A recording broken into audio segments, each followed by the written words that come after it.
visuals and welcome back to the channel, welcome back to Superhero Wednesday, the day of the week. I was getting extremely louder and louder there, wasn't I?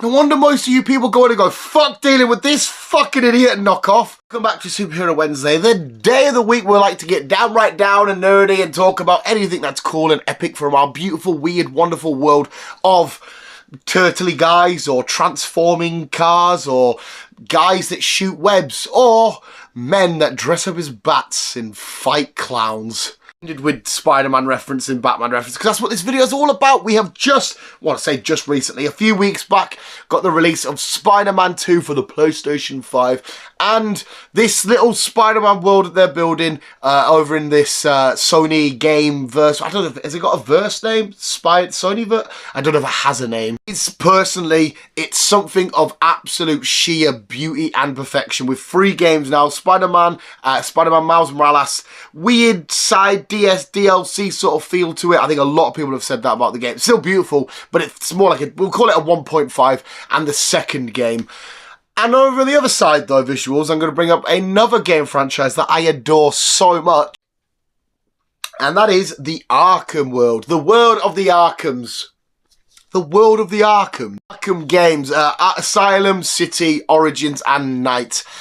And I'm going to decide now, we're going to talk amongst ourselves because I need to know which one's the best. I said when I did my spoiler-free review for Spider-Man 2 that it's still Arkham, but I don't know anymore because for a lifetime, my favourite games have always been the world of Pokemon. You know, I've got specific games I love more than other, but ultimately Pokemon and the Arkham stuff. They were my pinnacle. I couldn't decide who I liked more out of them, so Pokemon's there. But along came an Into Spider. Now, Spider-Man's had a lot of awesome games. There's been a lot of games that I've really enjoyed. There's been some crappy games or whatever. But they've been hit and miss and up and down and whatnot. But in this new world that we're getting in these new Spider-Man stuff for this PlayStation, it is peak perfection. Yes, there's a lot of bias here because Spider-Man literally made me who I am today. If it wasn't for me reading a Spider-Man comic book years and years and years and years ago, there's no chance that I would have fell down this rabbit hole and fell in love with all of this stuff. We can't confirm, we can't deny, but Spider's my guy, so I am very biased. Second favourite hero of all time being the Batman, and I adore the Batman. Favourite, alright dog. DC character of all time, second favourite hero of all time. One of my favourite characters, full stop, to be fair, that's ever been made. He has such a beautiful, beautiful story and a great world that he comes from, and an amazing rogues gallery of villains and stuff. But which is better, visuals? Which now has become the ultimate superhero game franchise? Who's on top, Spider-Man or Batman? Well, because I definitely think it's safe to say that when we put a comic book game, I think most people will be unanimous in saying it's either one of these. I mean, somebody might be out there saying, no, I absolutely love, I don't fucking know, what other superhero games can we talk about? The Avengers game. I don't think anyone's saying that. The Avengers game was very weird. Join us, have you, pal? Yeah, whilst you chew your fucking broken bone. Not his actual broke, he's got like a bone thing that I can't even get out. He's got a bone thing that he chews. Sounded like you broke your bone and you were chewing it. Yeah, anyway, I definitely do think they'll say it's either the Spider-Man stuff, the recent stuff, or the Arkham stuff. And it's so annoying. Right, let's start off with the Arkham shit. The Arkham games, without a shadow of a doubt for me personally, are absolutely flawless. Its weakest component is definitely Origins, even though I loved Origins still, and I really enjoyed Origins. It was definitely its weakest moment. The best game for me, I think this one is probably the least popular, to be fair. Well, probably maybe the second most popular. But for me, the best one is Arkham Asylum. I think most people's main popular, pinnacle is Arkham City. Both amazing. But I love Arkham Asylum. I love the original comic of Arkham Asylum and stuff. I just love getting into the mind of the Bat, who does have, because I've always explained it when I talk to Chris on podcasts and whatnot.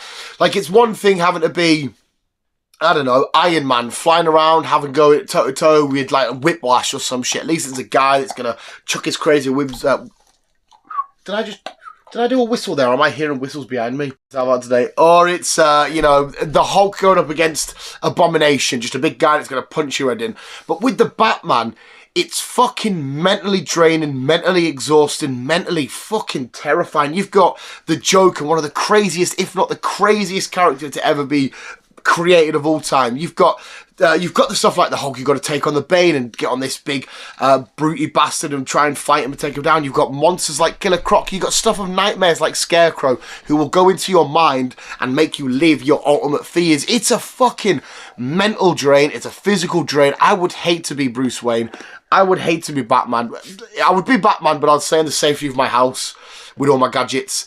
But it would be terrifying. Absolutely adore that straight away in Arkham Asylum, Batman's greatest foes are all locked up in one place, and that they've now got run of the asylum. Well, the Joker has, but you know, everybody else is there free roam and doing what they've got to do and stuff.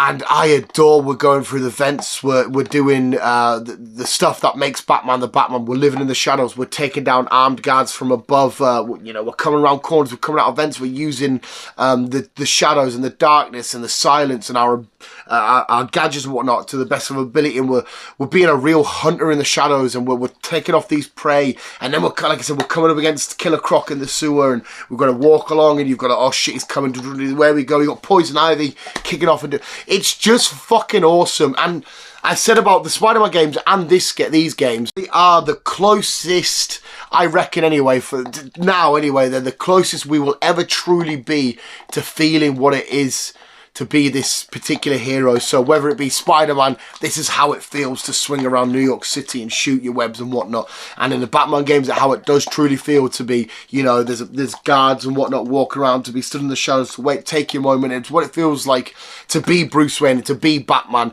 in the shadows, going face to face with these crazy nutcase villains and shit. And I just think they're such epic, beautiful, amazing representations of what it would be like to be these characters.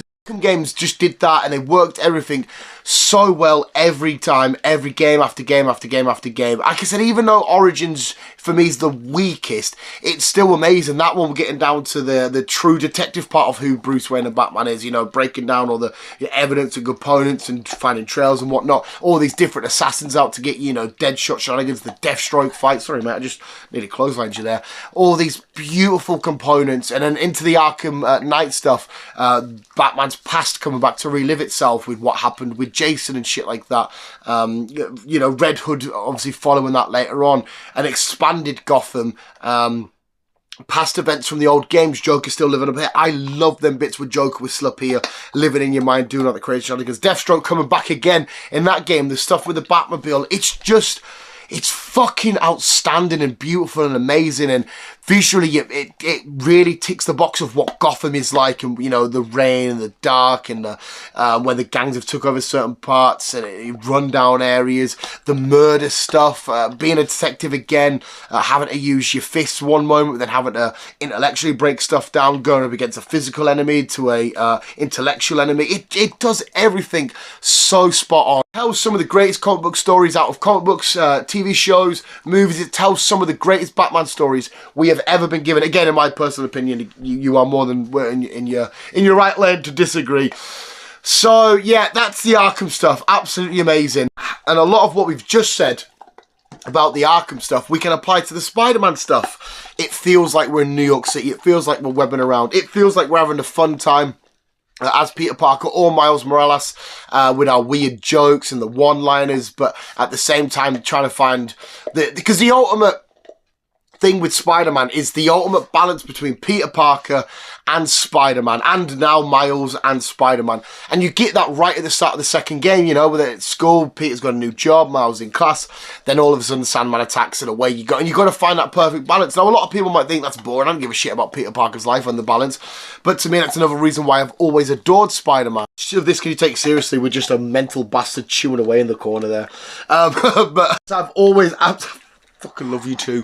I've always absolutely loved that, trying to work out how Peter was always going to balance everything. You know, he could be doing a science project or something with MJ or something with Aunt May, and then all of a sudden so-and-so attacks and he has to get over there, and he has to juggle all these things constantly. There's no rest for Peter Parker, there's no rest for Spider-Man. And the game makes you feel that. The game allows you to do that. There was a certain bit of distance between you and Miles from time to time where he wanted to talk, and like, can't right now, I'm busy, I'm doing this Norman stuff, Harry Osborn stuff, you know, he needs me here, or we need to do that. But then all of a sudden you got to go do something. And it got that balance so right. It really did embody the heart of Spider-Man and who Spider-Man is. And, you know, again, I said it in the reviews, right?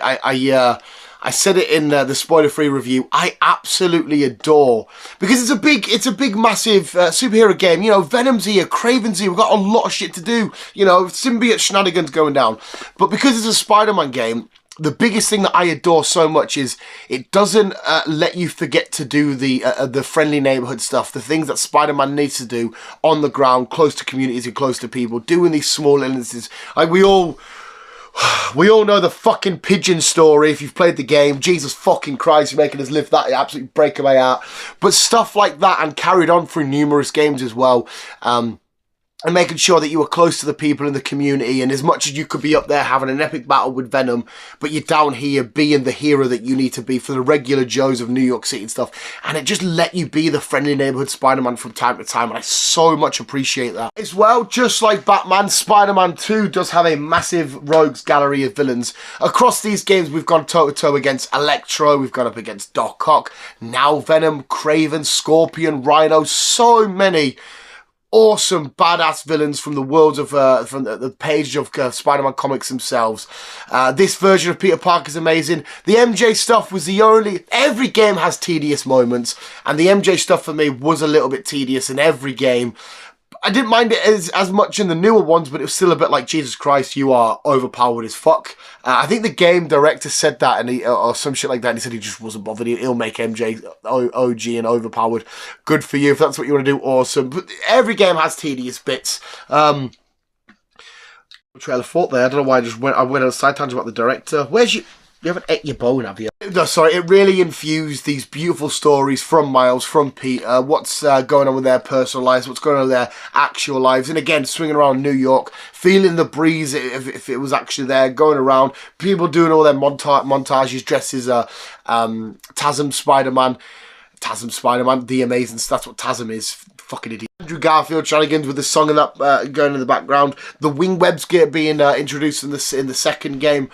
And there's going to be a lot more to come from this. The future of this is absolutely outstanding and amazing. As far as we're aware, there's not been any news for fucking years. I don't think there's another Arkham game to come. It was a cool full circle, of course, because we had the ending that we did in Arkham and whatnot. So I'm assuming that world's dead. When we first got the announcement of Gotham Knights, I thought maybe that was part of that world, but it turns out no. So it's done. It's not dead, but it's finished. Its story's done. Its song has been sung. Whereas the Spider-Man world still has a future. We know that it's going to be connected at some point to the Wolverine game or whatever games we get. We know Miles is going to be the main Spider going forward. There's DLC stuff to come. Obviously, Spider-Man 2 is still relatively fresh and hasn't been out for a great deal. It's like a month or so at this point, maybe a month and a half, maybe 2 months by the time this video goes out, actually. But it's got a lot of life left to give, and it's benefiting obviously more because if you're mega into graphics and whatnot, or you know, being on next gen consoles, it's got a massive benefit for being newer, so it can be on the bigger and better consoles. Whereas I can go back to Arkham Asylum though, and I still feel like it's you know, there's a few glitchy moments here and there, but it doesn't bother us. You know, hearing footsteps or the drips of water and all that, or you know, being out in the cold, hearing the wind and stuff. They still look phenomenal, the old Arkham stuff. As much as my head just wants to say, just choose Spider-Man, Dan, it's Spider-Man, because I am so biased to Spider-Man, and I adore, like I said, it's my #1 guy of all time, period. I like him more. Don't lick your dick! I thought you were going to fucking lunge at me with your dick tongue. Venom dick tongue. Ugh. I don't try and chew. Yeah, I absolutely, because like I said, Peter and Spider-Man and that world of Spiders is my main shit. But I think I probably would still edge it to Arkham purely because that story is finished. They've both got outstanding stories. The spider shit, like we know with the cutscenes, looks as if probably Green Goblin's coming along the way. We might even have Silk potentially. Doc Ock's coming back. More Venom shenanigans, Carnage in a potential future game or DLC or whatnot. But because it's still got more story to tell and it's not quite done, I'm still going to stay with Arkham. But in another game or two, I can see Arkham stepping down and being... Because Pokemon's up there, it's cemented. Whatever wins will be joint with Pokemon, okay? So I could see Arkham taking a step back and becoming #2 of my favourite game shit. Oh! Yeah, so at the minute, it's Arkham stuff. We're going to still stick with Arkham. And it just beats Spider-Man. You know how bad it is my inside to churn up saying, Dad, be biased, you love Spider-Man. I do, but... I've got great memories of Spider-Man.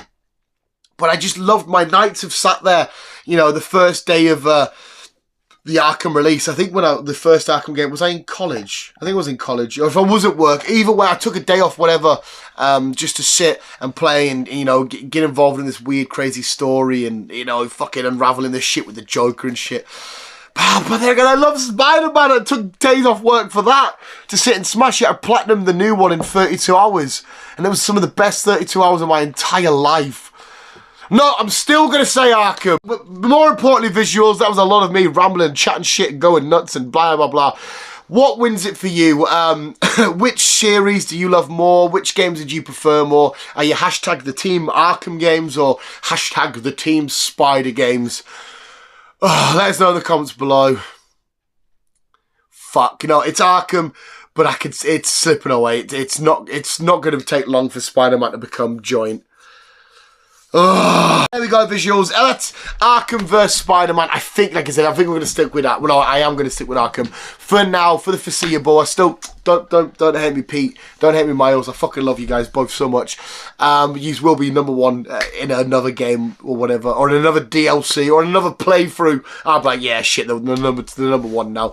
But what do you think, visuals? That's more important. The people out there, you little legends that are a lot smarter than me, a lot smarter at me, a lot smarter than me. Your thoughts and opinions and theories and whatnot. Don't give me your slobbery, horrible, minging wet bone, please, pal. I do not need nor want it. What do you just shouting at you? Just shouting loads of noisy.